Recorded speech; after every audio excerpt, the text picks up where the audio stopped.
I'm gonna do fucking streaming and sessions and lessons and all that kind of shit. And then by the end of it, it just, I don't know, it just looked like everyone was unemployed at the end of it, just doing nothing. How was the pandemic for you, man? This whole entire year and a half of just absolute craziness, no shows, nothing, just at home producing, probably, most likely. But how was it overall? If you can sum it down, like a sentence or a small paragraph, how was the pandemic for you? I would say it was extremely productive, and then it just was not productive at the same time. I think that's the best way to describe it. You know, we all went into it being like, yo, we've got all this fucking time at home. We're gonna, you know, lock in and get as much shit done, and everyone kind of started off strong. You know, everyone's kind of morale was high in the sense of we don't have to travel, we don't have to do anything. And then I think towards kind of like the tail end of last year, everyone just started getting burnt out because it's just, you know, you're so used to, at least with like touring and stuff, you're so used to constant change of scenery and constant change of, you know, situations and stuff, that when you're waking up every day and doing the same thing for the first part, you can get in a bit of a flow. But then, I don't know, for musicians at least, I know it's, and different artists, it's just, it becomes a bit of a curse, because that change of scenery and pace and everything is kind of what motivates you to keep going with music. So yeah, I would say the start of it, you know, great. I think everyone was on the same wave of like, yo, I'm gonna, like, I remember seeing people like, yo, I'm gonna make a new song every day. I'm gonna, you know, do merch. I'm gonna do fucking streaming and sessions and lessons and all that kind of shit. And then by the end of it, it just, I don't know, it just looked like everyone was unemployed at the end of it, just doing nothing. I mean, it's funny because I agree with you. I feel like there was this pressure that everyone, because we had no idea what to do or when things were going to be normal. Well, at first I feel like things, you know, I think when March hit, people were like, oh, this can't possibly last more than a month or two. And then once it really set in and that this was for the long haul, everyone was just like, yeah, let's get some shit done. But dude, I'm a pretty, not hard worker, but I'm a pretty busy bee. Like, I do a lot of things. And even for me, there was just a lot of moments where I just couldn't do anything. I just sat there playing video games or whatever, because I just couldn't. Like, even if I did something, it came out shitty. And I just realized I was wasting my time because I wasn't focused. I don't know, man. Did you find that? Did you feel like were there moments where you were working on stuff and it just came out shitty, even though you tried?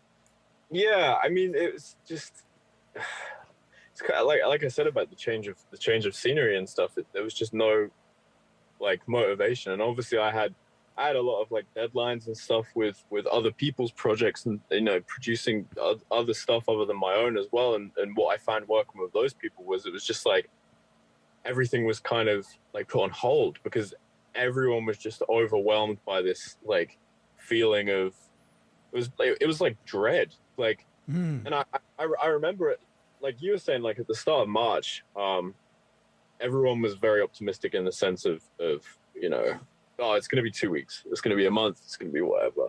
And I remember I had just played a show in Hawaii, and we were flying back from Hawaii, and, you know, the face masks weren't a thing yet, but everyone was wiping down like the plane seats with like Clorox and everything like that. And you know, there was kind of like a good spirit in the air, but in my mind, I was like, this is gonna get fucking bad, like real bad, real fast. And I remember me and my girl got home, and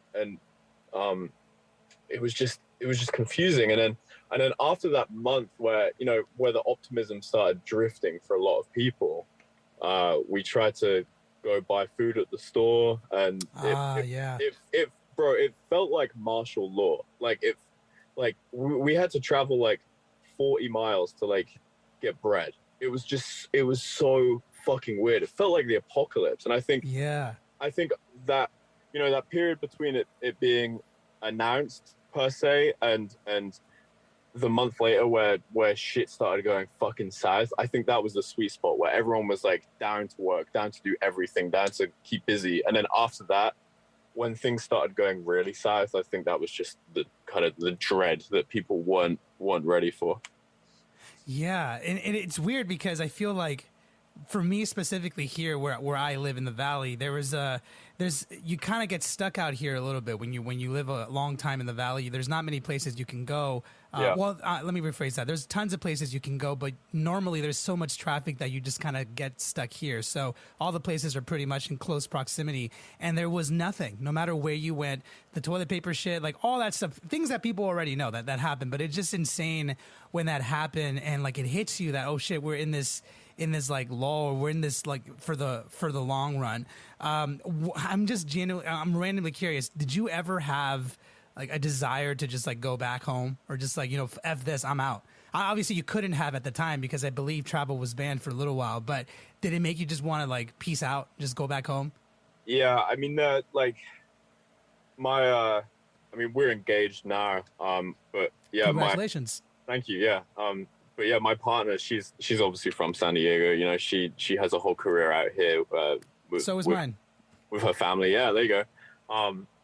And yeah, there was, because we had the dogs and everything, but there was definitely a point where, I was seeing what was happening in the UK, and hey, not to shit on America or anything, but like I just saw the UK handling it a bit better.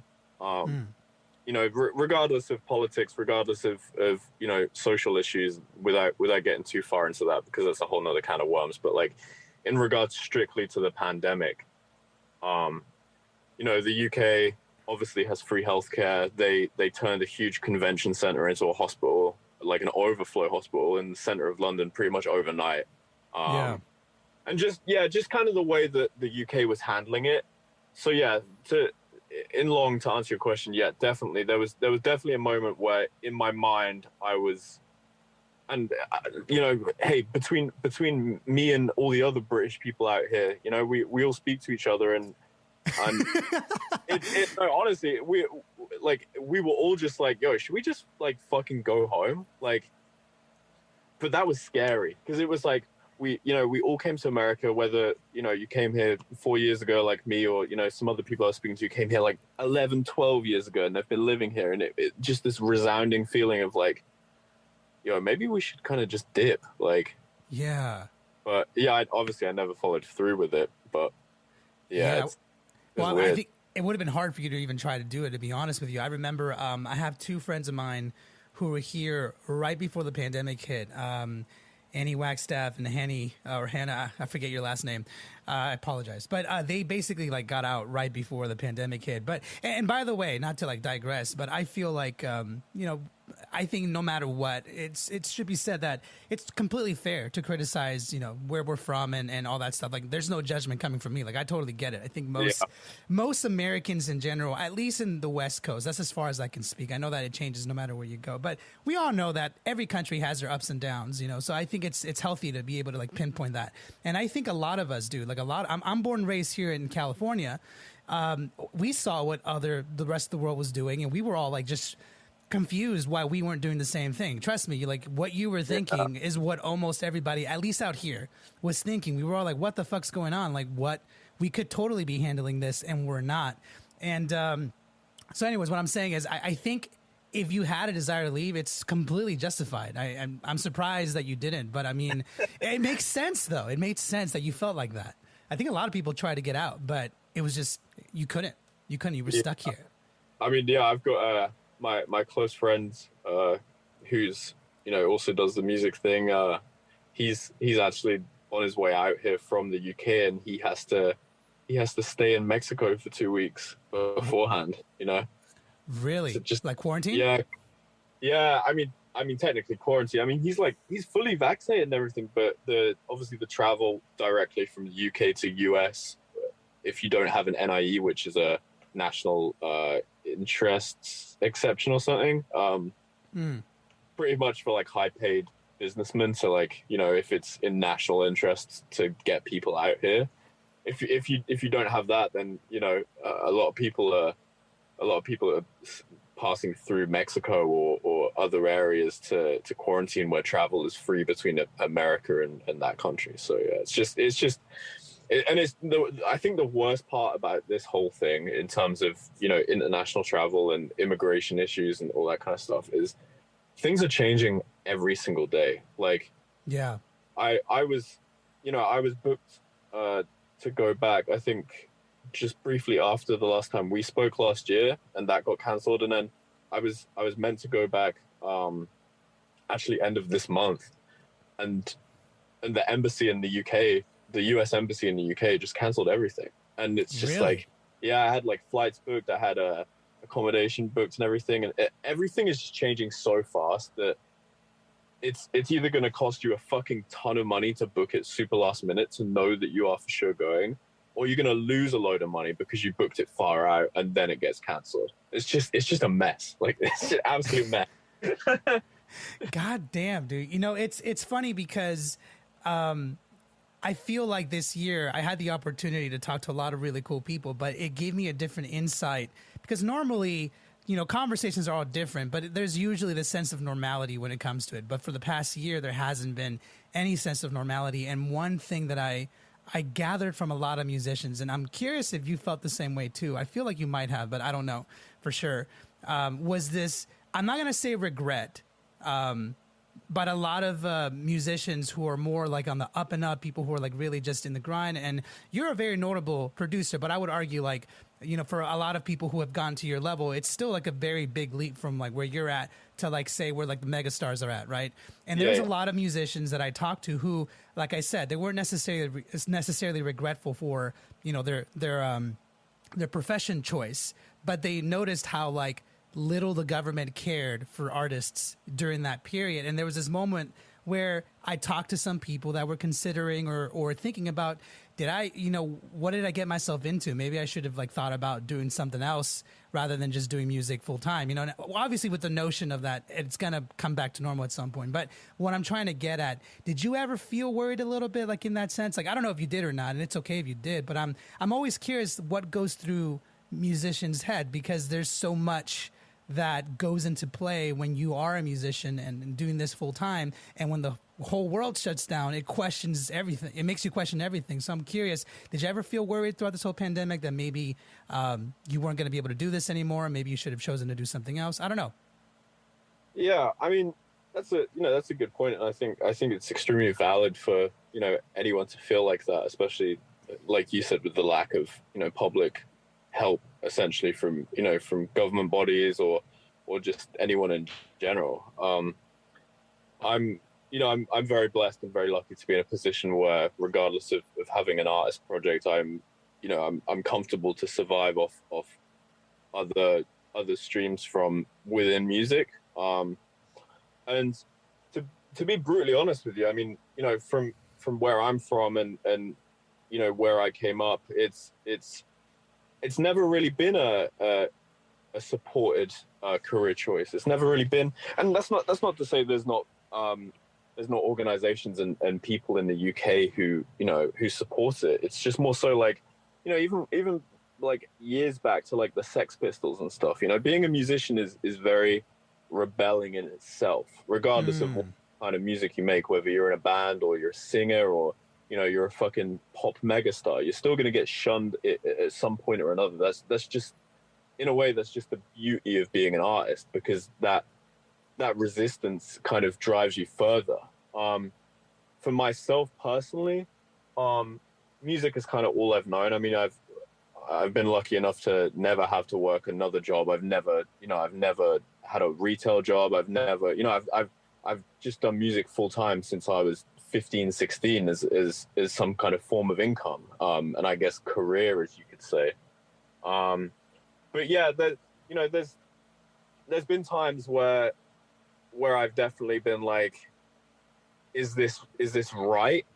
And seeing the resounding feeling from the government or other people, I have obviously felt shunned and in a bit of a tight spot. But I don't think I would ever give up on music or kind of move away from it. I understand a lot of other people have, and you know, like I said, completely sympathize with that, and I fucking understand it because it's tough as fuck. Yeah. But yeah, just for me personally, man, I mean, this, you know, at the end of the day, this is all I know, and there's obviously other things that I aspire to do, like in different areas of artistry, like clothing and things like that, and Really? shit like that. Yeah, like I would love to just, you know, branch out, and I kind of have with a few other things, just kind of on the angel side of things. But yeah, man, that's I what I'm trying to say is I understand where people would be like, I fuck this, I'm going to work at Starbucks. But for me, yeah, I don't know any different, man. This is, you know, this this is all I know. So I don't even know how that would look if I quit music. Well, to be honest with you, you're probably not missing much by not ever having a retail job. I worked one a long time ago, and it's not very fun. But I totally understand where you're coming from, and I think that's so cool that you seem very self aware of where you're at, and that's not to say. And just to be clear, like I'm not trying to look down or talk down to anyone who's you know, their life choices have changed, because I'm a big proponent of doing what's best for you. Yeah. I found a commonality because this year was so weird that it made people really just think about things that they normally don't get a chance to. And I found that there was a lot of creative people who Yep. they were in the grind because everyone else was in the grind, and then a lot of their creativity just kind of needed to take a break, and so they moved on for a little bit. And who knows, they may come back very, very soon. But I think it's important to talk about that, because I do feel like sometimes when you're in a city like LA, or just in a scene for music, it can be very tempting to ignore what you're feeling just because everyone else is still pushing hard. And I always am a big proponent of being like, you know, you got to understand where your motivation's coming from. And if it tells you to keep doing it, then go for it. But maybe, who knows, you got to figure some stuff out too. But it seems like you know exactly where you want to go. And that's good. That's good to know that. Yeah, I mean, hey, everyone's situation is different, you know, and I think to like have an umbrella over it and look around you and be like, well, these people are doing, and hey, shit, man, I'm guilty of this as well, you know, looking around and being like, well, these people are doing this, and why aren't I doing it, you know? And it's, Yeah. you've got to just, I don't know, step away, and it's I guess it's the same with success, you know. There's, you know, a lot of my peers are really fucking successful, and you know, have huge careers, and yeah, sure, like 10 years ago I would have looked around and been like, why don't I have that, why couldn't I have that? But you know, getting older and, you know, viewing the world in, I guess, a more mature way, it's like I've got my own path, you know. I'm very fortunate to be, you know, living off music and being surrounded by some really incredible people, but that doesn't mean to say that I need to be anywhere else. And you know, I can be inspired by these other people, I can have goals from these other people, and things to work towards. But I feel like if you're too headstrong on chasing this, you know, umbrella term of success within a scene just because other people are doing better than you, it's just a dead end, you know, and you're never going to feel completely satisfied.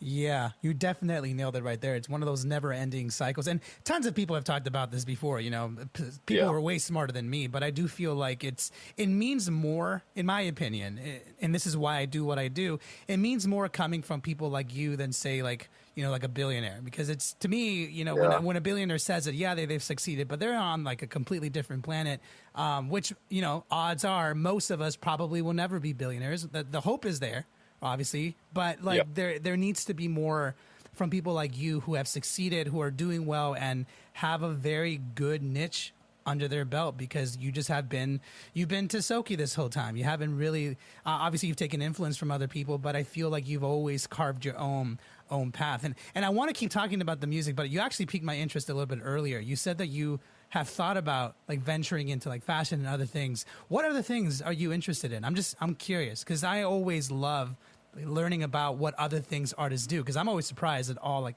how much people do outside of their work.